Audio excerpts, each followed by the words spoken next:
బయటికి వెళ్తానంటే చున్నీ వేసుకోవాలి. ఏంటి మమ్మీ ఈ డ్రెస్ పైన కూడా చున్నీ వేసుకోవాలా?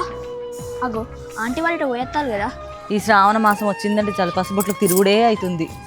ఇంటి దగ్గర ముచ్చట్లే, బయటికి పోయిన కాడ ముచ్చట్లే, లాస్ట్ రోడ్డు మీద కూడా ముచ్చట్లే పెట్టుకుంటారా? అయ్యో ముచ్చట పెట్టుడు గురించి నువ్వే అనాలి, మేమే వినాలి. సాల్తి గీ మాటలకే పనిచేస్తావు. ఎల్లుండి శ్రావణ సోమవారం గుడికి పోదాం అనుకున్నాం కదా. అయ్యో అక్క మేమేం మర్చిపోలే కానీ నువ్వైతే పొద్దున లేచి రెడీగా పోదాం. తేజని పొద్దున్నే రెడీగా అమ్మా, రెడీ అయిందో లేదో. నేను ఎప్పుడో రెడీ అయినా, మీకోసమే చూస్తాను. సర్లే కానీ చెప్పులేసుకోలేదేంది? నేను ఎప్పుడైనా గుడికి వెళ్ళేటప్పుడు చెప్పులు వేసుకుంటానా? వెళ్దాం పదండి. అయ్యో సుమ వస్తున్నానది నేను మర్చిపోయినా చెప్పడం. సరే పదల్లా. సుమన్ మర్చిపోయి పోతే ఇంకెంతలోళ్ళవు. అవును. అగు తాళం వేస్తుంది ఏంది? ఏం బతుకు ఏమో ఇంత టార్చర్ పెట్టేటోడు ఎవరికి ఉండడు కావచ్చు. అదేంటి ఎటు వెళ్ళినా చెప్పే పోతుంది కదా, ఎటు వెళ్ళిందంటో ఏమో మరి. అక్క తేజక్క, అదేంటి సుమ వయసున పడుతుంది. తేజక్క కిటికీ తీసే ఉంది.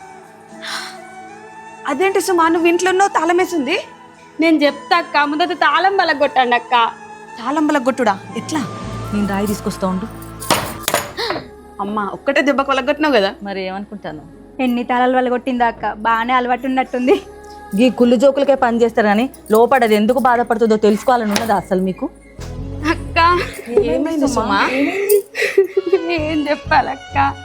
అసలు బయట తాళం వేసుడేంది, లోపల నువ్వుండుడేంది? అసలు ఎవరు తాళం వేసిండ్రు? ఇంకెవరక్క, నా మొగుడే. శ్రావణ సోమవారం కదా గుడికి పోదామని చీర కట్టుకొని రెడీ అయి కూర్చుంటే ఎక్కడ గుడికి పోతుందా అని ఊరువక అనుమానంతో తాళం వేసుకొని పోయింది అక్క.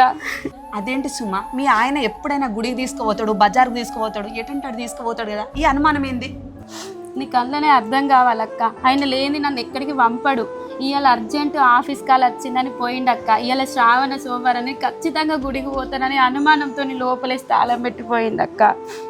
వామ్మో ఇదైతే ఘోరం. మొగోడికి ఏ రోగమైన ఉండొచ్చు కానీ అనుమాన రోగం మాత్రం ఉండొద్దు. ఇలాంటి వేస్ట్ గాళ్ళు ఉన్నారు కాబట్టి బయట ఆడోళ్ళు కుక్కర్లు డ్రమ్ములు వాడతారక్క. నువ్వు చెప్పేది నిజమే రోహిణి, కానీ బయట వాళ్ళకి అది అర్థం కాదు కదా.